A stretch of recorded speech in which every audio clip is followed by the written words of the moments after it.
पंचवार्षिक नगरपालिका निवडणुकीच्या प्रचाराची सांगता आज दिनांक 1 डिसेंबर रोजी होत आहे। उद्याच्याला कराड शहरातील सर्व मतदार बंधू भगिनी मतदान करणार आहेत।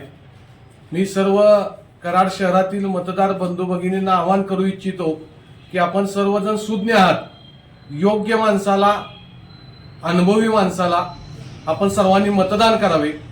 त्याचबरोबर गेले 2-3 दिवस विरोधकांच्या पायाखालची वाळू सरकल्यामुळे विरोधक सोशल मीडियाच्या माध्यमातून, विविध माध्यमातून चुकीचे बूम समाजामध्ये पसरवण्याचा प्रयत्न करत आहात। मला असं वाटते की कराड शहरातील सुज्ञ जनता पावसकर अण्णांना वर्षानुवर्ष ओळखते। पावसकर अण्णांचा स्वभाव असेल, पावसकर अण्णांची कार्यपद्धती असेल आणि पावसकर अण्णांचे विचार हे सर्व सुज्ञ जनतेला माहीत आहे।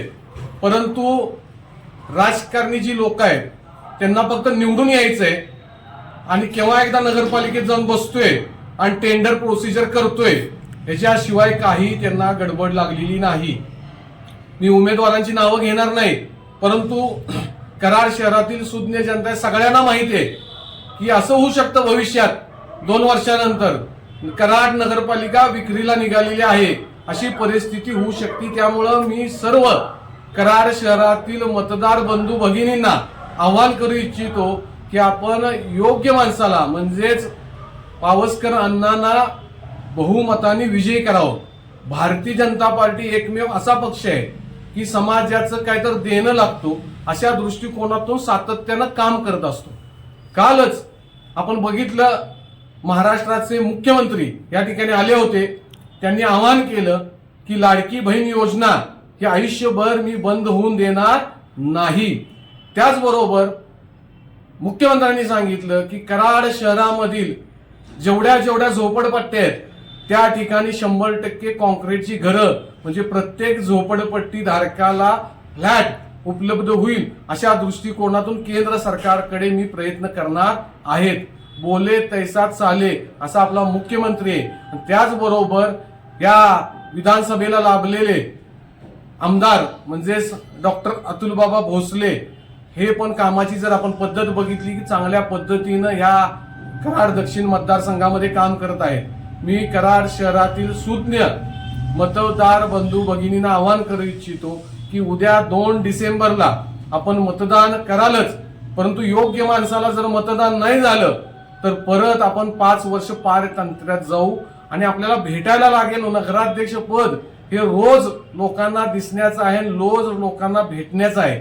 आपल्याला जर भेटायचं असेल तर मी सांगायची गरज नाही की उमेदवार आपल्याला भेटतील का नाही भेटतील।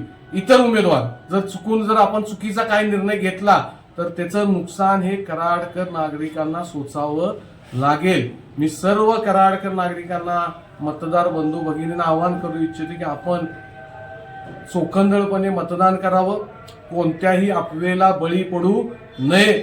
त्याचबरोबर सोशल मीडियाच्या माध्यमातून जे बूम पसरवले जातात त्याला पण बळी पडू नये। पावसकर अण्णांनी कधीही कोणत्याही जातीपातीचं राजकारण केलं नाही। माणूस आणि एक आपला विचाराचा माणूस या दृष्टिकोनातून सातत्यानं काम केलं। येणाऱ्या 2 तारखेला म्हणजेच उद्या आपण चांगल्या पद्धतीनं मतदान करावं, जास्तीत जास्त मतदान करावं आणि त्याचबरोबर भारतीय जनता पार्टीचे जेवढे कराड शहरामधील नगरसेवक पदासाठी उभे असणारे कॅन्डिडेट आहेत त्यांना पण भरघोस मतांनी विजय करावं। पावसकर अण्णांना नगराध्यक्ष पदावर बसवून खऱ्या अर्थानं कराडचा विकास, नियोजनबद्ध विकास आपण साध्य करावा।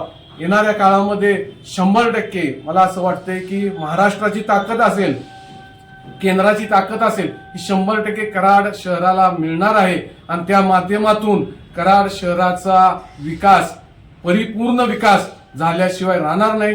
पुन्हा एकदा मी 2 डिसेंबरला म्हणजेच उद्या आपण सुज्ञ मतदार बंधू भगिनींनी भारतीय जनता पार्टीच्या कमळासमोरील बटन दाबावं। ज्या वार्डामध्ये 2 उमेदवार आणि तिसरे उमेदवार अण्णा पावसकर हे 3 भारतीय जनता पार्टीच्या कमळाच्या चिन्हावर आपण शिक्का मारावा। काही ठिकाणी 3 उमेदवार आणि 1 म्हणजेच अण्णा पावसकर आहेत, असे 4 ठिकाणी आपण शिक्का मारावा, आम्ही जास्तीत जास्त मतदान हे भारतीय जनता पार्टीला करावं ही माझी नम्रतेची विनंती. त्याचबरोबर एक विषय असा आहे, उद्याच्याला काही ठिकाणी दहशत पसरून मतदान कमी होण्यासाठी प्रयत्न करतील. नागरिकांनी न भीता या दहशतीला न जुमानता आपण मतदानासाठी बाहेर पडावं, आपला मतदानाचा हक्क बजवावा अशी विनंती मी या सर्व कराड शहरातील मतदार बंधू भगिनी करतो. थांबतो. जय हिंद, जय हिंद.